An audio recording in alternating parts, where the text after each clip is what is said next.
발로 쓴 칙칙한 기사는 가라 발칙한 경제입니다. 오늘도 여러분들에게 재미있는 경제 이야기 들려드리겠습니다. 머니투데이 방송 권순우 기자 나와 있습니다. 어서 오세요. 안녕하세요. 상식에 반대는 말은 욕심이라고 생각하는 상식주의자 권순우입니다.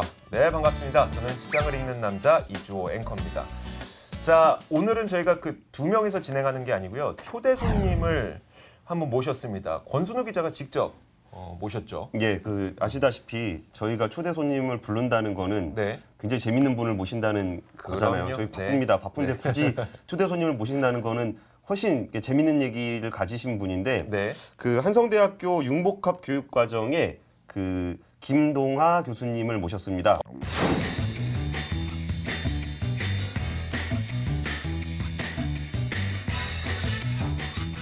김동하 교수님 반갑습니다. 네, 반갑습니다. 네, 저 혹시 그 본인을 딱 어필할 수 있는 자기소개 같은 거 이런 데 나오실 때 꼭 준비하셔야 돼요. 준비하셨어요? 이 속아서 왔기 때문에 제가 녹음만 하는 줄 알고 네. 소개를 준비를 못했습니다. 일단 비디오가 금성무 아닙니까? 금성무. 그러니까 눈이 굉장히 욕 먹습니다. 자, 근데 제가 보니까요. 융복합 교육과정도 있고 창업지원센터장도 하시고 리틀빅 피처스라는 영화 그 배급사의 사회이사도 하고 계시고 그러니까 그러면 오늘 도대체 이분을 모신 게 4차 산업혁명을 맞아서 융복합에 대한 이야기를 할 건지 창업 벤처기업 생태계에 대한 이야기를 할 건지 영화에 대한 이야기를 하기 위해서 모신 건지. 그러니까 제가 왜 모셨는지에 대해서 한번 설명을 드릴게요. 그리고서 이제 앞으로 우리는 강의만 들으면 되니까. 네, 그러니까요. 네. 제가 교수님 만나가지고 이제 얘기했을 때 이제 이런저런 일을 하셨을 때 궁금했던 게 영화 만들 때 보면은 제일 먼저 나오는 게 뭔지 아세요? 영화 첫 장면에 그 뉴 투자예요. 투자. 쇼박스. 그러니까 이게 올라갈 때 투자가 제일 먼저 나와요.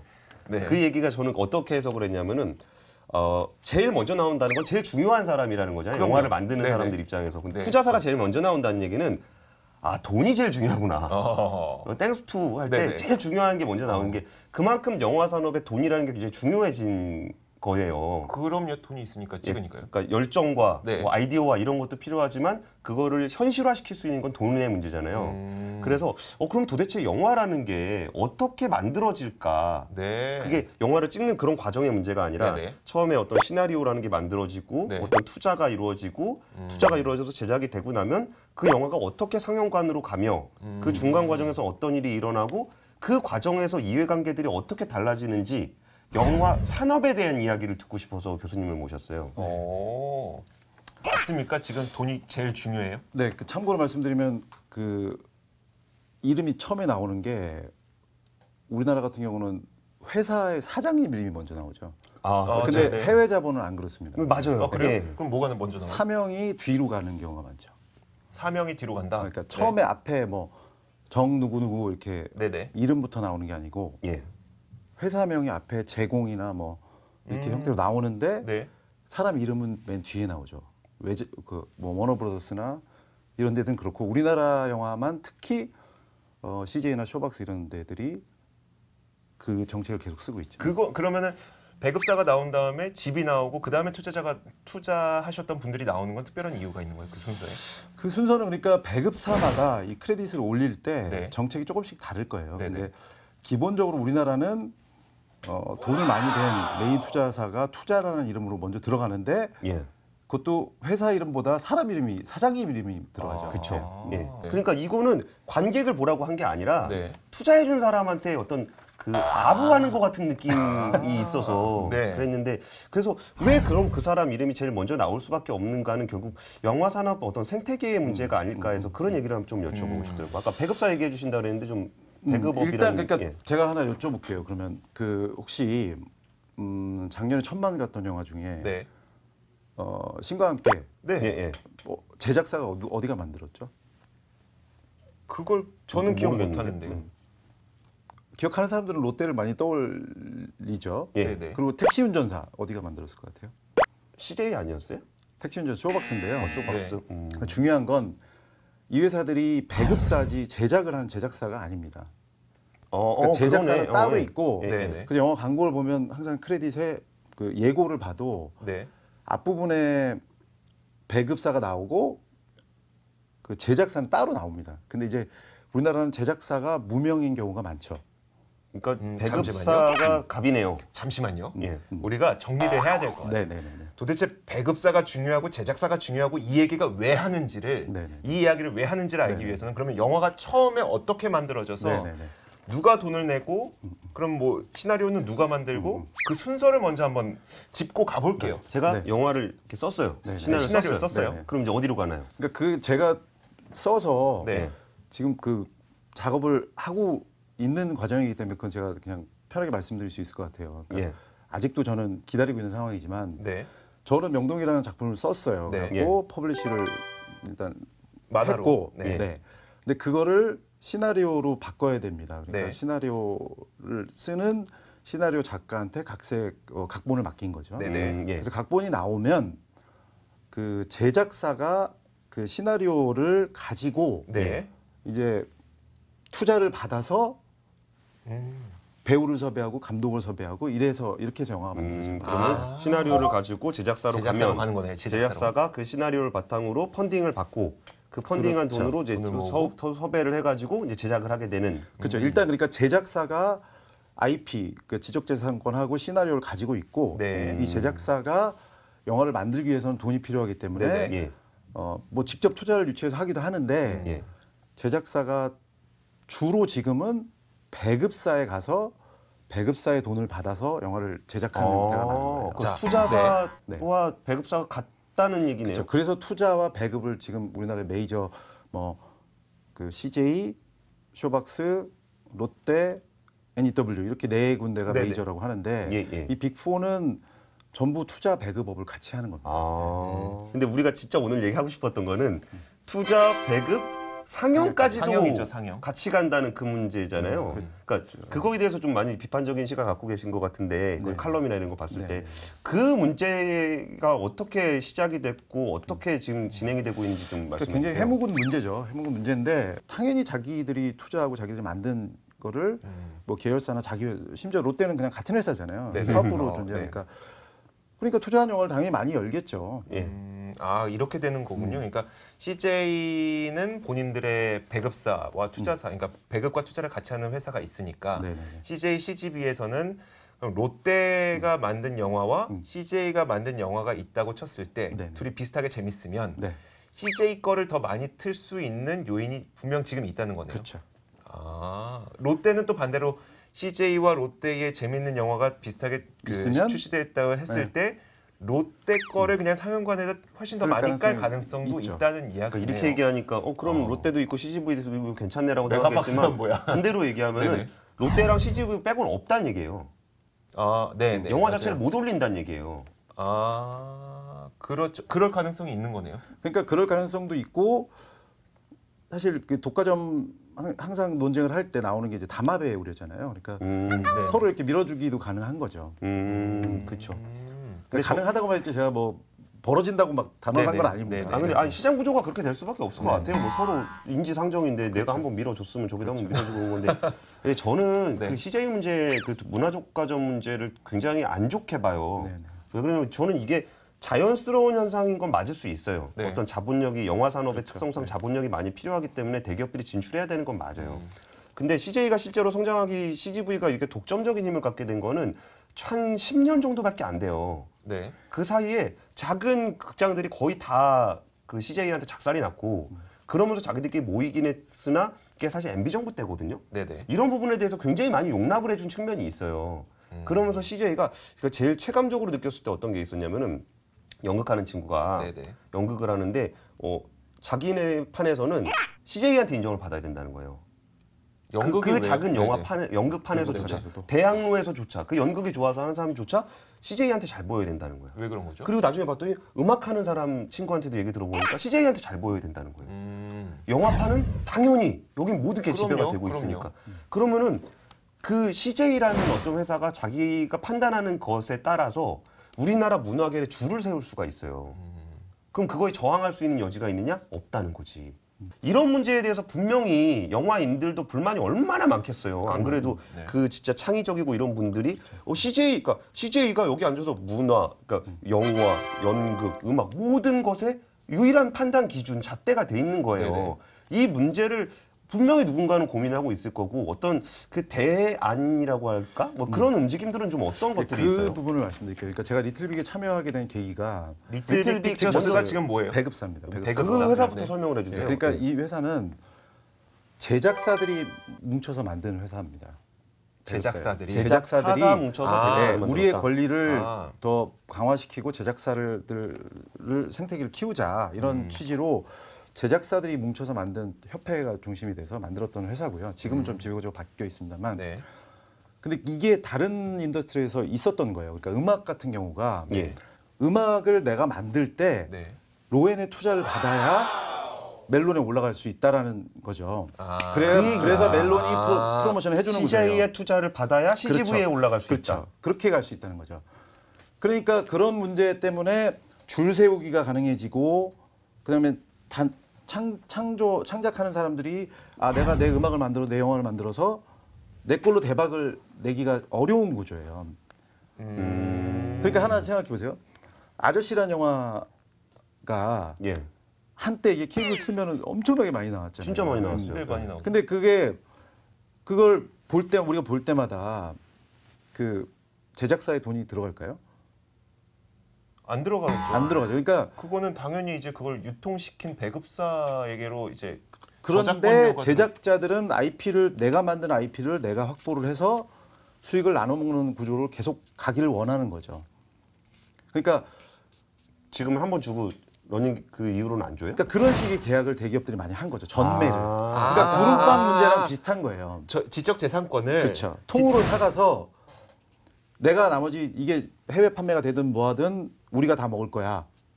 혹시 그거 기억나세요? 저는 이게 나쁘다는 건 아니에요. 네. 뭐가 안 나빠요. 이 말을 좀 편집해야 돼요. 나쁘다는 거 아니에요. 이 말을 편집해야 그런 거잖아. 이렇게 봐가지고 이렇게 물건 있는데 물론 이거를 성급 구조로 해갖고 예를 들어서 이게 딱 봤는데 이거는 뭐 한 100억 들어가는 영화야. 제작자가 생각했을 때. 근데 얘네가 한 200억 준대 성금으로. 그리고 어떤 놈은 야 나중에 그 러닝 개런티로 나눠 먹자라고 하면 200억 성금 받을게요. 이게 선택이 가능한데. 배급 자체가 독점이 돼 있으면은 야 이거 안 받으려면 딴 데 가. 근데 딴 데 가면은 이 배급사가 유통망까지 가지고 있어요. 그러니까요. 그러면은 성급으로 하자 그러면은 안 할 수가 없는 상황인 거야. 그럼 성급으로 얼마나 줄 건데요? 이것도 내가 뭐 한 100억 줄게. 그러면 100억 주는 거고. 뭐 80억 줄게. 너무 적은 거 같은데요? 그럼 가. 그러니까 힘의 균형이 하나도 안 맞는 거야. 그러니까 이게 뭐 마이킹 얘기를 했지만 우리나라의 우리나라는 워낙 대기업 자본이 세기 때문에 뭐 게임도 마찬가지고 다 그런 측면이 있을 거예요. 근데 중요한 건 아저씨를 만들었던 감독이나 제작사는 케이블에 그렇게 허구한 날 나오는데 수익이 하나도 안 들어오기 때문에 거기랑 계약을 안 하고 뭐 그다음 영화 할 때는 쇼박스랑 한다든지 NEW랑 한다든지 우리 리틀빅이랑 한다든지 이런 식으로 대안을 찾는 거죠. 그런데 그럼에도 불구하고 쇼박스라든지 아니면 그쪽에서도 마찬가지로 물론 상영관을 안 갖고 있지만 CJ처럼 상영관을 안 갖고 있지만 그들도 지적재산권은 본인들이 갖고 있고 그리고 그 다음에 발생하는 그러니까 영화가 내리고 나서 발생하는 수익들은 다 배급사가 또 가져가게 가는 구조겠네요. 계약을 많이 한다는 거죠. 그렇게 계약할 가능성이 그러니까 심지어 공동 제작을 할 때 그렇게 보셔야 돼요. 그러니까 저도 어차피 시나리오를 만들어서 지금 그 몇 군데 이렇게 하다가 다른 데 이제 판권을 넘긴 상태인데 그러니까 내가 뭐 그렇다고 스태프가 있는 것도 아니고 제작을 할 수 있는 경험이 있는 것도 아닌 그 창작자들은 예를 들면 뭐 쇼박스나 CJ 같은데 주고 그럼 그쪽에서 돈을 투자를 해서 리스크를 지면서 영화를 만들기를 기대를 하죠. 근데 그렇게 될 경우는 이 협상력에 따라서 보통 6대4를 기준으로 하지만 8대2, 9대1 이럴 수도 있는 거예요. 지금 이 구조에서 제작사가 어떤 협상력을 가질 수가 있겠어요. 지금 이 구조에서. 그러니까 제작사가 할 수 있는 방법은 배우나 유명 배우나 감독을 섭외를 해서 미리 해놓고 이 시나리오 좋고 이거 이미 감독 누구고 배우 누구야 라고 그럴 경우는 배급사한테 협상력이 있죠. 이게 있으니까 패키지 해놨으니까 돈 내세요. 근데 문제는 제작사가 사실 돈이 없어서 배급사를 찾아가는 거라면서요. 그러니까 돈도 받으려고. 돈이 없으면 그 유명 배우와 유명 감독을 모셔놓고 영화를 어떻게 만드냐. 그게 능력이지 뭐. 아니, 능력은 능력이지만 그래도 감독님한테 봉준호 감독님한테 찾아가서 제가 이번에 이 시나리오 갖고 영화를 좀 만들려고 하는데 같이 한번 하시죠 해서 그분이 오케이 정말 이건 대박인 것 같아. 내가 무료로 해줄게. 나 어차피 돈에 관심 없어. 하면 괜찮겠지만 그 정도 단계까지 그러니까 금메달 수준까지 올라가지 않는 제작사라면 그 기회는 아예 존재하지 않는다는 거잖아요. 그렇죠. 그래갖고 리틀빅 피처스 같은 게 생겼다는 건데. 리틀빅 피처스는 그럼 무슨 역할을 그러니까 그렇게 돼서 제작자들이 뭉쳐서 유통 구조를 지금 그러니까 전매 아까 말씀드린 그런 문제. 그러니까 제작사들의 권리를 최대한 보전을 해주는 배급사를 만들어 보자라고 한 것이고요. 언제 만들었어요? 그게 13년 정도에 만들었어요. 그 이후에 어떤 일들이 있었는지 좀 얘기해 주시죠. 저희도 뭐 근데 돈이 많지가 않으니까 큰 영화는 못 하고 제작사들이 주주로 있는 영화들을 만들기도 하고. 어떤 거 많이 하셨어요? 예를 들면 최근에는 I Can Speak 저희 주주사는 아닙니다만. 네, I Can Speak요? 그 남문희 씨 나와가지고 그 위안부 문제 나왔던. 네. 그것도 어떻게 보면 뭐 확인은 안 됐지만 분명히 그 시나리오도 그 메인 배급사들한테 들어갔을 거고. 근데 안 하니까 우리한테 기회가 왔겠죠. 근데 저희가 잘 패키징을 잘 해서 영화를 만든 거죠. 근데 그렇게 하면은 그 기존 배급이 이제 독과점 구조로 돼 있는 거죠. 투자 배급 저기가 그렇죠. 그 상영이. 그럼 거기서 제작자들이 그걸 만든 이유가 자기네들을 대항하기 위한 거라는 걸 뻔히 알 텐데 그쪽에서도. 알죠. 그러니까 그 이후에 어떤 갈등이라든지 이런 것도 있었어요? 있죠. 그러니까 실제로 저희가 1급 기밀이라는 영화를 얼마 전에 했는데 전문용어로 퐁당퐁당이라고 하는데 관을 하나씩 열어주긴 했어요. 그러니까 관을 누가 열어주느냐가 중요하니까. 근데 그 거기가 커뮤터라는 영화를 했거든요. 그러니까 리암 니슨 영화. 그게 예산이 굉장히 큰 영화. 수익가도 굉장히 비싸고. 그것도 많이 안 봤을 걸요. 그것 굉장히 뭐 한 5, 60억 들어간 영화예요. 그러니까 메가박스가 투자도 했고, 그러니까 자사 영화인 거죠. 그래서 한 관씩을 우리 잡아주되 아침 뭐 한 7시. 아침 7시 조정? 아침 7시 뭐 새벽 1시 이렇게 1급 기밀. 그 중간에는 전부 다 컴퓨터 이런 식으로. 그게 퐁당퐁당. 그런 걸 퐁당퐁당이라고. 아니 퐁당퐁당. 근데 그게 통계 잡힐 때는 둘 다 스크린 한 관씩 잡히는 거예요. 그게 그 통계를 말씀하신 이유가 뭐예요? 그러니까 예를 들어 영진위에서 뭔가 이게 그걸 이제 검사를 해요. 그러니까 너무 우리나라는 굉장히 그게 모든 거의 100% 들어와 있어요 데이터가. 그러니까 본인들 영화만 틀면 안 되게끔 검사를 영진위에서 하기 위해서 그런 통계 자료가 스크린 독과점 논란이 있을까봐. 그래서 그거를 피한다고. 자사 영화 몰아주기 너무 욕 먹을 것 같으니까 아침 저녁에 하나씩 열어주는. 아침 저녁 하나씩 꽂아 넣어놓고. 우리는 스크린 하나에서 분명히 그 I Can Speak도 열었고요. 그리고 리암 니슨의 그 영화도 열었습니다. 통계적으로는 그렇게 잡히니까. I Can Speak는 그래도 영화 잘 돼서 잘 열어줬고 1급 기밀이라는 영화는 그렇게. 1급 기밀이라는 그러니까 영화는. 중소 영화 제작사나 중소 배급사들은 이런 문제가 정말 골치 아픈 일이죠. 근데 그렇게 대놓고 견제를 해요? 아니면 이렇게 퐁당퐁당처럼 이렇게 우회적으로 견제를 해요? 뭐 그거는 뭐 경우마다 다 다르다고 봐야 돼요. 사실 그 제작사가 물론 좋은 영화를 만드는 것도 중요하겠지만 좋은 영화를 만들기 위해서는 나중에 내가 만들었던 영화가 혹은 콘텐츠가 IPTV에서 방영이 될 때 혹은 그 케이블 TV에서 방영이 될 때 그 돈도 받아야. 저 아직도 기억나는 게 스타워즈의 뭐 30년 전이었었나요? 40년 전에 출연했던 아역 배우가 아직도 먹고 살 만큼 받고 있대요. 그걸 그렇게 계속 틀어놓으니까. 근데 지금 우리나라 구조상에서는 그 아역 배우는 30년 전에 출연한 사람이죠. 왜 그 사람한테 돈을 줘? 이거잖아요. 지금 제작사가. 그러면 지금 당장 우리가 세상을 뒤엎을 수는 없으나 표준 계약서상으로 제작자가 자신이 만든 창작물에 대한 권리에 대한 비용을 조금만 더 확보해 줄 수 있어도 세상은 더 빠르게 변할 수 있을 것 같다는 생각은 드네요. 그리고 또 한 가지 방법이 또 저희가 주장하는 것 중에 하나가 이렇게 얘기하면 좀 복잡하긴 한데 어쨌든 간에 극장은 공공재가 아닙니다. 일단은 그 극장은 개인 소유죠. 그렇죠. 소유니까 자기들이 판단했을 때 좋은 영화를 트는 건 당연한 거고요. 근데 이걸 시장 논리로 보지는 말아야 된다는 게 뭐냐면 예매율이라는 게 있어요. 그러니까 예매율은 그러니까 중소 배급사들의 영화들은 예매를 하려면 근데 보통 예매율 1이면 그날 다음 날 박스오피스 2로 가잖아요.